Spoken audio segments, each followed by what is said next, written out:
Números 10, 2 trompetas. De plata, la salida del Sinaí. A. 2 trompetas de plata. 1 a 2, 2 trompetas de plata. Jehová habló a Moisés, diciendo, hazte 2 trompetas de plata, de obra de martillo las harás, las cuales te servirán para convocar la congregación, y para hacer mover los campamentos. A. Hazte 2 trompetas de plata. Las 2 trompetas de plata se usaron para dirigir el movimiento de los campamentos para la marcha y la batalla, y también para reunir a la nación en una asamblea. Y estas trompetas de plata son distintas de las trompetas hechas con cuerno de carnero, el shofar que se usó para anunciar el día de la expiación, Levítico 25, 6, y en Jericó, Josué 6, 4. 2. Sospecho que habría sido necesario un tiempo considerable para que Moisés, y /diagonal o sus artesanos, hicieran estas trompetas de plata martillada. Dios pudo haber instruido a Moisés para que hiciera que se fabricaran estas trompetas meses antes de que el pueblo realmente emprendiera su marcha triunfal. Allen. 3. Las trompetas son descritas por Josefo y representadas en el arco de Tito en Roma. Eran tubos rectos, de poco menos de 18 pulgadas, 45 centímetros, de largo con una abertura acampanada al final. Wenham. 4. Estos instrumentos tenían alrededor de 2 pies de largo con tubos muy estrechos, y cuando se soplaban en ciertos patrones, emitían un sonido brillante y penetrante que comunicaría claramente a la gente la intención deseada. Cole. B. Las cuales te servirán para convocar la congregación, y para hacer mover los campamentos. Las trompetas eran herramientas útiles para el viaje a la tierra prometida.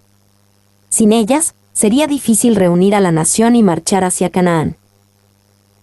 Y, antes de que podamos obedecer a Dios, primero debemos prestarle nuestra atención. Las trompetas se utilizaban para llamar la atención del pueblo de Israel. 2, 3 a 10, el sistema de tocar trompetas. Y cuando las tocaren, toda la congregación se reunirá ante ti a la puerta del tabernáculo de reunión. Mas cuando tocaren solo una, entonces se congregarán ante ti los príncipes, los jefes de los militares de Israel. Y cuando tocareis alarma, entonces moverán los campamentos de los que están acampados al oriente. Y cuando tocareis alarma a la segunda vez, entonces moverán los campamentos de los que están acampados al sur. Alarma tocarán para sus partidas. Pero para reunir la congregación tocaréis, mas no con sonido de alarma. Y los hijos de Aarón, los sacerdotes, tocarán las trompetas, y las tendréis por estatuto perpetuo por vuestras generaciones. Y cuando saliereis a la guerra en vuestra tierra contra el enemigo que os molestare, tocaréis alarma con las trompetas, y seréis recordados por Jehová vuestro Dios, y seréis salvos de vuestros enemigos. Y en el día de vuestra alegría, y en vuestras solemnidades, y en los principios de vuestros meses, tocaréis las trompetas sobre vuestros holocaustos, y sobre los sacrificios de paz. Y os serán por memoria delante de vuestro Dios. Yo Jehová vuestro Dios. Y cuando las tocaren, toda la congregación se reunirá. Se hacían sonidos distintivos para indicar reunión para asamblea, marcha o guerra. Israel escuchaba la trompeta y se reunía como se le indicó. Y, si seguimos la tradición judía, se usaban toques largos, para reunir al pueblo con Moisés, en la tienda de reunión y para la adoración. Se usaban breves explosiones en estacato, en la batalla y para ordenar a los campamentos que se alejaran. Wenham. B. Y seréis recordados por Jehová vuestro Dios. Dios también prometió escuchar la trompeta de Israel en la guerra y actuar a favor de la nación. En cierto sentido, Dios escuchaba la trompeta y respondía a su pueblo en su necesidad. C. Y en el día de vuestra alegría, las trompetas también eran una forma de celebrar la reunión del pueblo de Dios y la presencia del Señor con ellos. Y Dios usará el sonido de una trompeta para reunir a su pueblo para la reunión final, el arrebatamiento de la iglesia, para encontrarse con el Señor en el aire, 1 Tesalonicenses 4, 16-18. D. Y os serán por memoria delante de vuestro Dios, de muchas maneras. La naturaleza y el uso de estas trompetas de plata ilustra la naturaleza y práctica de la predicación. Había valor en una variedad de trompetas y tonos, hasta 2 trompetas de plata. La trompeta requiere esfuerzo para hacer el sonido, la naturaleza de hacer sonar una trompeta. El sonido debe ser claro, las cuales te servirán para convocar la congregación. El sonido debe ser lo suficientemente fuerte como para ser escuchado. Te servirán para convocar la congregación y para hacer mover los campamentos. Si el sonido continuaba demasiado tiempo, se convertía en mero ruido. Las trompetas no podían hacer muchas notas diferentes, hasta 2 trompetas de plata, probablemente sin válvulas para cambiar el tono. El sonido reúne al pueblo de Dios, te servirán para convocar la congregación. El sonido lleva al pueblo de Dios hacia adelante y para hacer mover los campamentos. Las trompetas debían llamar la atención de la gente para convocar la congregación. El pueblo debía responder al sonido de las trompetas, y cuando las tocaren, toda la congregación se reunirá ante ti. Las trompetas debían instruir y guiar al pueblo, y cuando tocareis alarma. Las trompetas a veces llamaban solo a los líderes, mas cuando tocaren solo una, entonces se congregarán ante ti los príncipes, los jefes de los militares de Israel. El sonido le avisa a la gente de buenas nuevas, y en el día de vuestra alegría, y en vuestras solemnidades. El sonido lleva al pueblo de Dios a la batalla, tocaréis alarma con las trompetas. La trompeta debía hacer sonar una alarma, tocaréis alarma con las trompetas. El sonido proviene de un instrumento formado por martilleo, impacto fuerte, de obra de martillo las harás. El sonido también es escuchado por Dios mismo, y seréis recordados por Jehová vuestro Dios, y seréis salvos de vuestros enemigos. El sonido era hecho por alguien llamado, limpiado, santificado, ungido, y los hijos de Aarón, los sacerdotes, tocarán las trompetas. El sonido tenía un significado especial para el pueblo de Dios, os serán por memoria delante de vuestro Dios. Yo Jehová vuestro Dios. El sonido proclamaba la obra del sacrificio expiatorio, tocarás las trompetas sobre tus holocaustos. El sonido celebraba la paz con Dios y la relación correcta con Él, y sobre los sacrificios de paz. Las trompetas solo funcionaban eficazmente con las evidencias de la presencia de Dios. Las trompetas les decían que comenzaran a marchar, pero la columna de nube o la columna de fuego les mostraba a dónde ir. De salida hacia la tierra prometida. 1:11-13, comienza la marcha sobre Canaán. En el año segundo, en el mes segundo, a los 20 días del mes, la nube se alzó del tabernáculo del testimonio. Y partieron los hijos de Israel del desierto de Sinaí según el orden de marcha, y se detuvo la nube en el desierto de Parán. Partieron la primera vez al mandato de Jehová por medio de Moisés. La nube se alzó del tabernáculo del testimonio. Cuando la nube comenzó a moverse, uno podría imaginar la gran sensación de entusiasmo que fluyó a través de la gente. Esto marcaba el comienzo de su partida del monte Sinaí y su viaje a Canaán, la tierra prometida a sus antepasados y a ellos. Y Israel estaba ahora en camino hacia la tierra prometida. Anteriormente, su viaje había sido desde Egipto y la esclavitud. Ahora partían del desierto de Sinaí y se dirigían a Canaán y a la libertad. 2. Se detuvo la nube en el desierto de Parán. Después de esta partida inicial del Sinaí, estaban posicionados para continuar hacia Canaán. El desierto de Parán es una gran meseta en el noreste del Sinaí, al sur de lo que más tarde se llamaría el Negev de Judá, y al oeste del Arabá. Esto forma la parte más al sur de la tierra prometida, la presunta área de preparación para el asalto a la tierra misma. Allen. 3. Se hicieron paradas en Kibrot Hataava y Haserot antes de que finalmente llegaran al desierto de Parán. 11:35, 12:16. Este es el más grande y estéril de los desiertos que atravesaron los israelitas, cubriendo gran parte de la península del norte del Sinaí. Gwenem. D. Partieron la primera vez al mandato de Jehová por medio de Moisés. Esta era la primera vez que Israel marchaba como una nación organizada y preparada. No eran el mismo grupo que escapó de Egipto como turba. Y habían sido completamente preparados para caminar como personas de la tierra prometida y todo estaba enfocado, hacia este punto exacto, llevarlos a la tierra prometida. Se habían vuelto ordenados y organizados. Números 1-4. Se habían limpiado y purificado. Número 5. Habían sido apartados y bendecidos. Número 6. Aprendieron cómo dar y cómo funcionar como sacerdotes. Números 3 y 7 a 8. Se les hizo recordar que se les perdonó el juicio y se les trajo liberación. Números 9. Tenían la presencia de Dios como guía y las herramientas necesarias para guiar al pueblo. Números 9 a 10. 2. Israel, al salir del desierto de Sinaí, v12, entró en un viaje que en unas pocas semanas podría llevarlos a la conquista de la tierra de Canaán. Este era un día para no olvidar. Por fin los israelitas estaban en camino a Canaán. Allen. 3. Uno estaría tentado a pensar que después de una preparación tan extensa, una verdadera transformación, de esclavos a personas de la tierra prometida, la entrada real a la tierra prometida sería fácil. Este no era el caso. La preparación fue exactamente eso, preparación. Delante de ellos estaban los desafíos más grandes, desafíos que solo podían afrontarse con fe. Para usar un ejemplo, un soldado podría pensar que el entrenamiento básico termina algo, pero no es así. Solo prepara para un desafío mayor, la batalla real en sí. 2. 14 a 28, descripción del orden de marcha. La bandera del campamento de los hijos de Judá comenzó a marchar primero, por sus ejércitos, y Naasón hijo de Aminadab estaba sobre su cuerpo de ejército.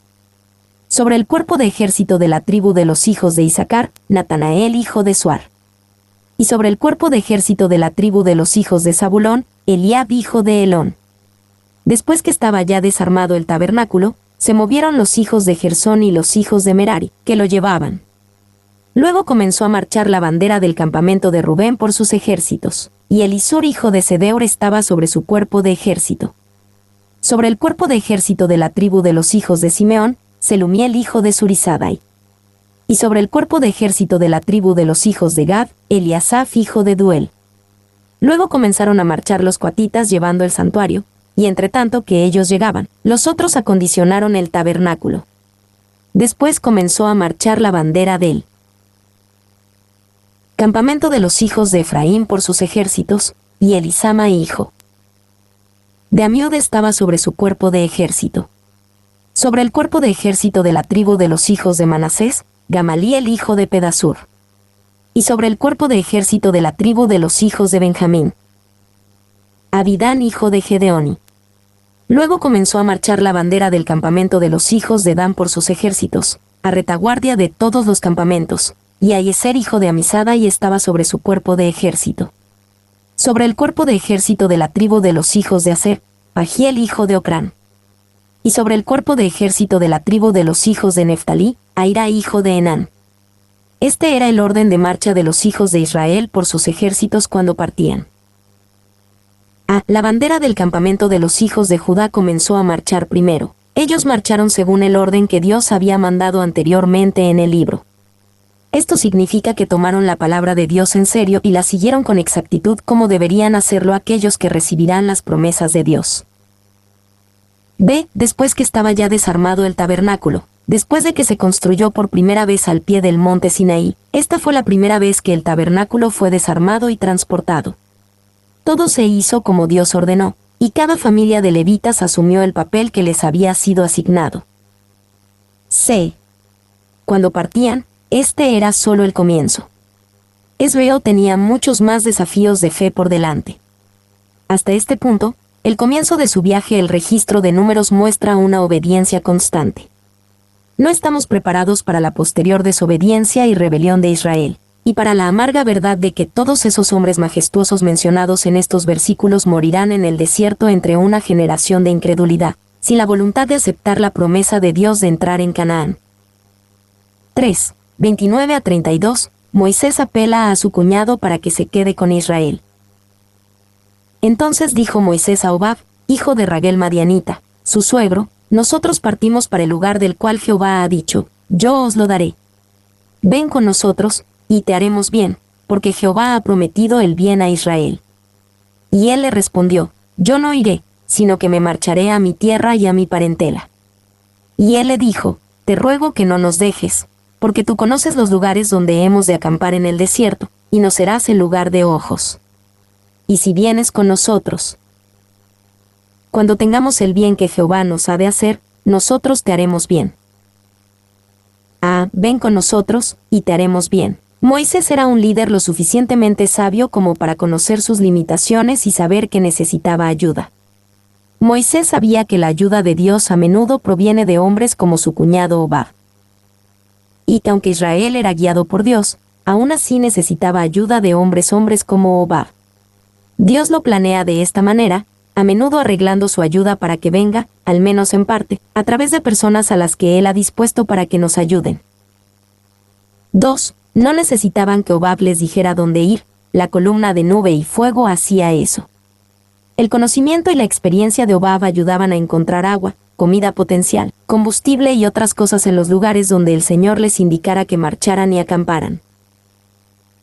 3. Ven con nosotros, y te haremos bien, es una pregunta que todo cristiano tiene que hacerse. ¿Podemos decir honestamente a los que están afuera, ven con nosotros y te haremos bien? Para que haya certeza sobre este punto, ¿no debería cada miembro de la Iglesia poder testificar que la fe que tiene da gozo y paz, que su comunión con Dios hace la vida pura, fuerte y libre? Watson. 4. El padre de Hobab era Raguel, también conocido como Jethro. Algunos eruditos anteriores tomaron el uso de los dos nombres Jethro y Ruel como una indicación de que Éxodo 2:18 y 3:11 eran de diferentes fuentes del Pentateuco. Pero C.H. Gordon y otros han demostrado que el uso de nombres duales en la Biblia y en los textos del Antiguo, Cercano Oriente es una práctica común en contextos poéticos y prosaicos. Cole. B. Te ruego que no nos dejes, dado que Moisés sabía que Dios podía usar a Hobab de una manera significativa. Estuvo dispuesto a apelar a él y a no aceptar un no inicial como respuesta. La primera apelación a Hobab se basó en el egoísmo, te haremos bien. La segunda apelación, la apelación exitosa, apeló a la ayuda. Y somos muy propensos a apelar al egoísmo concedido, en un alto nivel, pero aún así al egoísmo. ¿No sería mucho más contundente el llamamiento que llama al servicio y al sacrificio de lo heroico? Una cosa es cierta, y es que esta fue la nota suprema en el llamado de Cristo a los hombres en los días de su carne. Morgan. 2. En el libro de los jueces encontramos rastros de la presencia de los descendientes de Hobab incorporados entre el pueblo de Israel. Uno de ellos llegó a ser alguien, la Jael que golpeó la estaca de la tienda a través de las sienes de Sísara dormido, porque se le llama la esposa de Geber el Ceneo. Probablemente, entonces, en algún sentido Hobab debe haberse convertido en un adorador de Jehová, y haber echado su suerte con su cuñado y su pueblo. McLaren. 4. 33 a 36, la partida del Sinaí, levántate, oh Jehová. Así partieron del monte de Jehová camino de 3 días, y el arca del pacto de Jehová fue delante de ellos camino de 3 días, buscándoles lugar de descanso.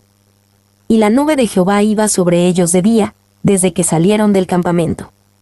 Cuando el arca se movía, Moisés decía, levántate, oh Jehová, y sean dispersados tus enemigos, y huyan de tu presencia los que te aborrecen. Y cuando ella se detenía, decía, vuelve, oh Jehová, a los millares de Israel. Y la nube de Jehová iba sobre ellos de día, desde que salieron del campamento, al comenzar el viaje a la tierra prometida, fueron guiados por la presencia de Dios, no por su propio sentido de dirección. Seguían la nube sin importar a dónde los guiara Dios. Si tenían que acampar en un lugar accidentado, lo hacían. Si se les decía que se fueran de un lugar cómodo, lo hacían. Se dejaban guiar por Dios, no por su propia sabiduría o deseo de comodidad y tranquilidad. Y camino de 3 días, esta era la distancia hasta Parán, Números 10:12. Este tipo de fraseología se usaba comúnmente en el antiguo Cercano Oriente para indicar la distancia recorrida por ejércitos o caravanas, en la que la distancia promedio era de unas 15 millas por día. Por lo tanto, los israelitas probablemente viajaron de 40 a 45 millas en este tramo inicial. Col. Ve, levantare, oh Jehová, y sean dispersados tus enemigos, y huyan de tu presencia los que te aborrecen. Esta era la oración de Moisés cuando la presencia de Dios los guiaba a avanzar. Y la idea era simple, Dios, ve delante de nosotros y cuídanos de nuestros enemigos. Es demasiado peligroso por delante a menos que tú hagas esto. esta es una oración apropiada para que la ore todo creyente, y la fe que se muestra aquí da la sensación de que Canaán pronto será de ellos. 2. Esta es también una oración apropiada para recordar la gloria y la fuerza de nuestro Señor resucitado. Cuando Jesús se levantó, todos sus enemigos se dispersaron. Nadie se atrevió a oponerse a él. Toda nuestra victoria se encuentra en su gloria resucitada. Spurgeon notó el alcance de la victoria de Jesús en un sermón sobre este versículo. El pecado fue derrotado y dispersado en la cruz. Las huestes del infierno fueron derrotadas y dispersadas en la cruz. La muerte misma fue derrotada y dispersada en la cruz. Los dioses de los paganos fueron derrotados y dispersados en la cruz. 3. Los comandantes deben orar, así como liderar sus fuerzas, como lo hizo Carlos el Grande, y ese difunto y valiente rey de Suecia, más adicto a la oración que a la lucha. Trapp.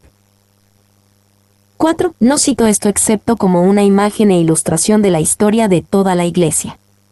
Yo creo, en un sentido espiritual, cuando Lutero dobló la rodilla por primera vez, la Iglesia comenzó a cantar, que Dios se levante y que sean esparcidos sus enemigos.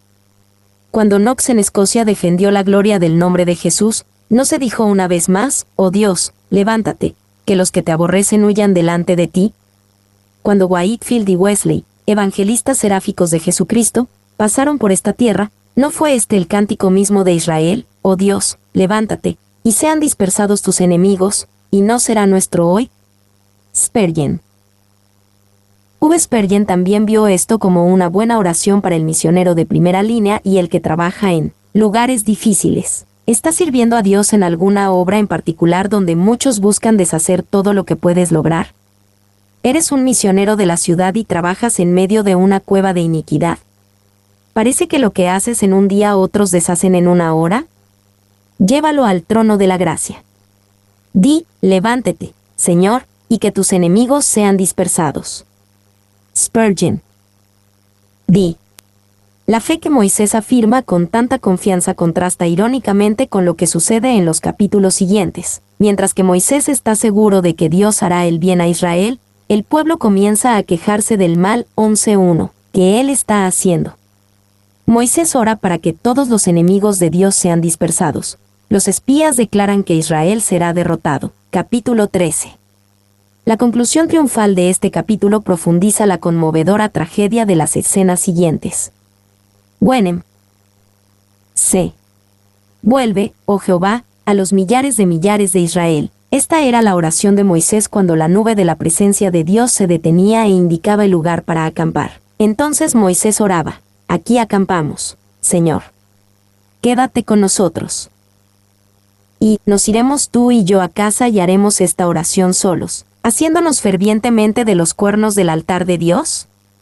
Os exhorto, hermanos míos en Cristo, a no descuidar este deber privado. Vaya, cada uno de ustedes, a sus aposentos, cierren sus puertas, clamen al que oye en secreto, y sea esta la carga de su clamor: levántate, Señor, y que tus enemigos sean dispersados. Spurgeon. Mi nombre es Demim. Soy tu asistente personal. Mi sitio en internet es demim.es.tl.